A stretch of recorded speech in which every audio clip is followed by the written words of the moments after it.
Diejek sama negara tetangga pendek, timnas U17 Indonesia buktikan langsung lolos ke Piala Dunia 2025. Enggak, kalian gak salah denger. Awalnya timnas U17 kita tuh sempat dinyinyirin sama media sebelah. Ternyata beginilah kondisi fisik pemain timnas U17 sebelum Piala Asia U17. Hal itu disebabkan oleh Coach Sofi Imam sebagai pelatih fisik timnas U17. Apa benda nih, ternyata guys, Gartang gak berjasa kuning ikut AFC U17 ASEAN Cup cuy, buset guys, ini seriusan cuy. Kok gak salah tuh ya, kan grupnya sampai D doang. Kalau lu? Gue udah pasti gak lolos. Oh ya udah pulang. Ngapain masih di sini? Udah pulang. Lu ngapain di sini? Oh, nonton doang. Kalau nonton doang ya di sana aja, jangan di sini. Diejek sama negara tetangga pendek, timnas U17 Indonesia langsung buktikan lolos ke Piala Dunia guys ya. Wah, mantap. Dihina tak tumbang, langsung terbang ke Piala Dunia. Diejek sama negara tetangga pendek, timnas U17 Indonesia buktikan langsung lolos ke Piala Dunia 2025. Enggak, kalian gak salah denger. Awalnya timnas U17 kita tuh sempat dinyinyirin sama media sebelah. Pas AFC ngerilis data tinggi badan rata-rata dari pemain U17 Piala Asia 2025. Padahal tinggi doang bukan berarti akan selalu menang cuy. Gak pakai banyak bacot, timnas Indonesia langsung buktikan kalau Garuda Muda itu bisa terbang menuju Piala Dunia, langsung lolos di kualifikasi. Bahkan luar biasa. Timnas Indonesia jadi yang pertama di Asia Tenggara yang lolos duluan ke Piala Dunia 2025. Yang mana di Asia sendiri tuh masih baru ada 4, yaitu Qatar sebagai tuan rumah, Arab Saudi, Uzbekistan, dan juga Indonesia. Dan menariknya, Coach Nova Arianto tuh juga menjadi pelatih pertama yang berhasil meloloskan Indonesia ke Piala Dunia lewat babak kualifikasi. Jadi udah bukan jalur tuan rumah tapi kualifikasi, bos. Makanya buruan ketik 1 kalau kalian bangga sama timnas Indonesia. Pelatih asal Malaysia, Sulaiman Husin, menghina timnas Malaysia U17. Pria yang kok bisa pelatih Malaysia U17 menghina timnasnya?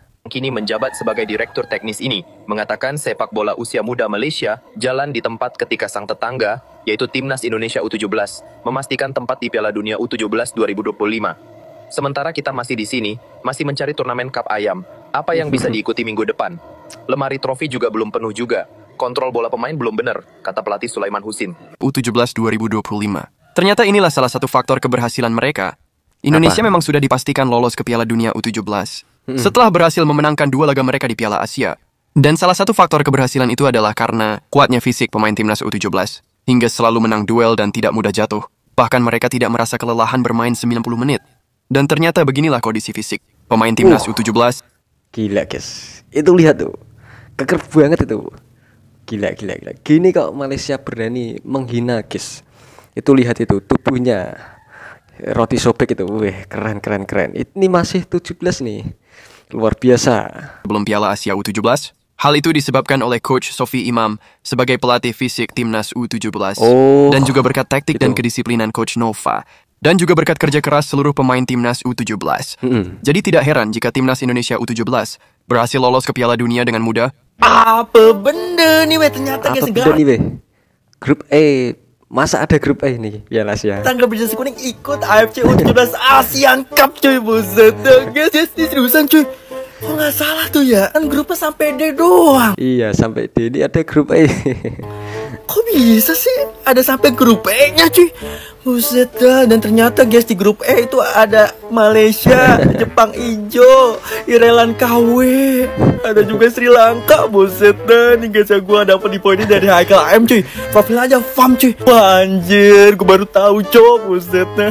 Tapi ya gak kayak gini juga lah guys, gak kayak gini juga lah. Buset dah, maksa. Piala serumpun itu guys ya. Malaysia, Bangladesh, India, Sri Lanka itu. Amat cuy ya, maksa amat pengen ikut AFC U17 gitu ya. Buset, semangat terus ya negara tetangga ya.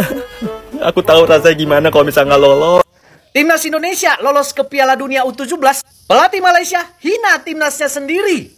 Jadi berita Indonesia lolos ke Piala Dunia U17 itu sudah menyebar kemana-mana sampai ke negeri jiran Malaysia.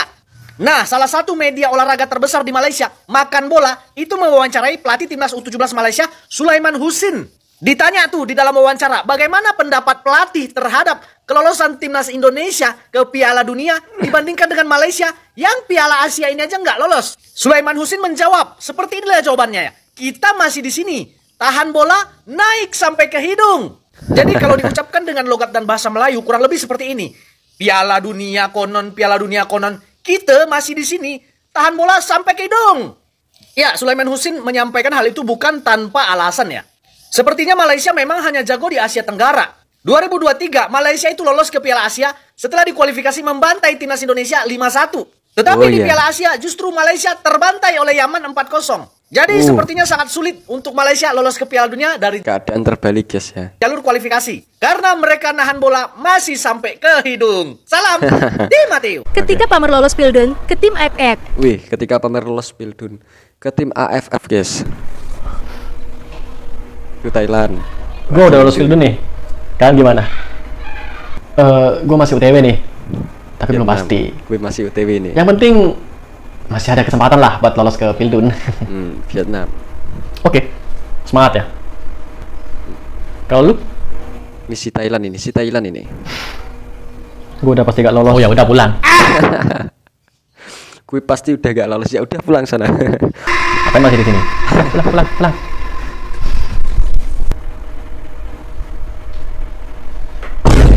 Lah, Lu ngapain di sini? Ini si kuning ini. Oh, nonton doang. Kalau nonton doang ya di sana aja, jangan di sini. Di sini cuma buat yang lolos aja. Paham nggak? Belagu banget. Gini ya, senior gua pernah juara AFF. Oh, apa? Mamerin seniornya. AFF. Lomba apa itu? Bentar, gue inget. Kayaknya lomba kayak gitu RT gua juga sering ngadain deh. Pas Agustusan. Udah begitu. Ada aja. Bang. Ada apa, Dek? Gua berhasil kalahin Yaman, Bang. Ya. Wah, selamat ya, Dek. Adek masuk ke perempat final. Dan Piala Dunia ya? Iya, Bang. Makasih udah dukung aku, Bang. Iya, sama-sama, Dek. Nanti lawan Afghanistan ya? Iya, Bang. Nanti bantai lagi ya, Dek? Iya, Bang. Dan doakan Abang masuk Piala Dunia ya? Iya, Bang. Semoga Abang masuk Piala Dunia juga. Iya, Dek. Korea Selatan mode bantai-bantai, mode balas dendam. Afghanistan diajar 6-0 tanpa balas. Dengan hasil gue, Korea Selatan menduduki posisi kedua, menggeser Yaman setelah Yaman kalah dari Indonesia kemarin. Sementara Indonesia tetap kokoh di posisi juara grup, dan itu berarti Indonesia resmi jadi tim ketiga yang lolos ke Piala Dunia, menyusul Arab Saudi dan Uzbekistan. Gila, yang mantap, berada di luar biasa. grup A. Sementara untuk grup C ini, satu slot ke Piala Dunia masih diperebutkan oleh Korea Selatan dan Yaman. Jadi pertandingan berikutnya Korea Selatan dan Yaman akan saling mengalahkan. Korea Selatan tinggal butuh imbang saja. Kalau Yaman butuh kemenangan. Sementara Indonesia pertandingan berikutnya sudah nggak menentukan. Karena sudah pasti juara grup ya Indonesia ya. Indonesia karena head to head. pasti lolos juara grup, lolos Piala Dunia guys maksudnya. Sementara di grup B, grupnya Vietnam, keempat timnya masih punya peluang. Belum ada satu tim yang dipastikan lolos. Oke, tetap semangat. Oh gitu. Di grupnya Vietnam belum ada satu tim yang dipastikan lolos, belum ada, semuanya masih bisa untuk lolos guys. Wih. Keras sekali nih. Meskipun sudah lolos, tetap so kemes ndelok. Oke, terima kasih. Menang di AFF itu kayak cinta pertama, manis di awal, tapi ujung-ujungnya nyesek. Menang di AFF itu kayak cinta pertama.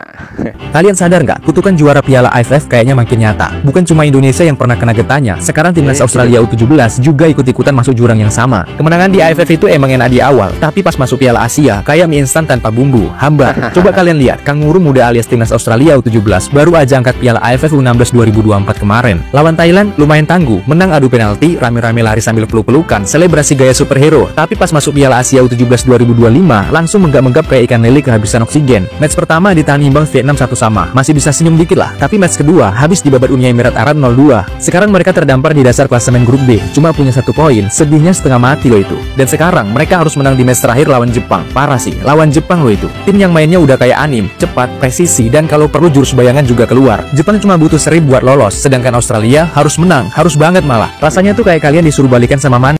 Australia harus menang itu.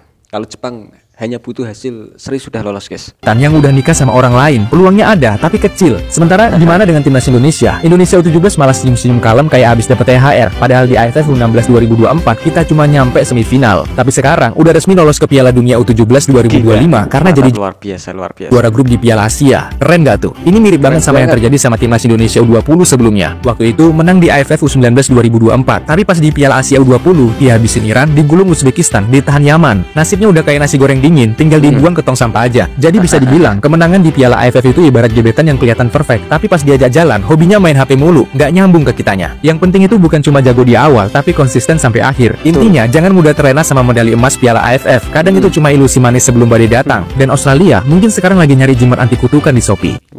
Nyari jimat kutukan di Shopee. Nah guys, begitulah sedikit info reaksi kami tentang persepak bolaan Indonesia guys ya. Semoga bisa bermanfaat dan menghibur Anda semua ya guys ya.